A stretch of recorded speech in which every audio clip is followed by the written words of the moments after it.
Bonjour à tous, on se retrouve sur Radio de la Sarre pour la rubrique La Dog Attitude.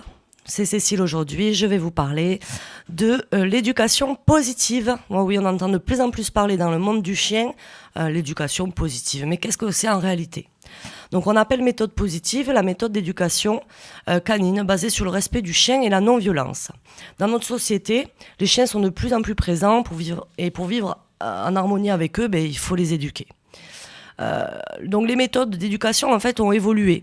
On est désormais basé sur l'étude du comportement du chien, le respect de son éthologie et de son individualité, de son caractère et surtout sur la recherche du bien-être du chien, mais aussi celui de son maître, pour que tout s'adapte comme il faut. En fait, le principe de l'éducation positive, c'est plus qu'un concept d'éducation, c'est aussi un concept de vie, une philosophie de la relation avec son chien. C'est non à la violence, pas de collier électrique, pas de collier étrangleur, pas de coups. Non aux idées reçues, en ce qui concerne la hiérarchie entre humains et chiens, la punition de la malpropreté, l'ordre des repas. Tout ça, en fait, ça ne fait que biaiser votre relation avec votre chien. On dit oui au respect du chien en éducation positive. On apprend à respecter son chien, à comprendre son comportement, à savoir lire les signaux qu'il nous envoie et à communiquer avec lui sereinement. Et surtout avec confiance. Les méthodes utilisées en éducation positive, elles sont simples et elles reposent sur deux principes éthologiques. C'est le renforcement positif, qui consiste toujours à récompenser les bons comportements que réalise le chien afin de l'inciter à les reproduire.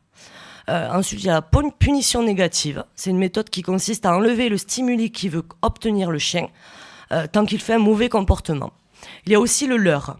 On guide tout simplement le chien pour l'amener à faire une bonne position ou un bon comportement. Nous avons des connaissances scientifiques sur le mode d'apprentissage humain et nous les utilisons ces données pour éduquer nos chiens. En fait, les chiens deviennent acteurs de leur apprentissage et c'est beaucoup plus intéressant. Il faut être un leader, une âme bienfaisante pour nos chiens et pas du tout un chef de meute. Donc pour conclure, une petite citation. Parce que l'usage de la force, de la contrainte, n'est jamais bon dans une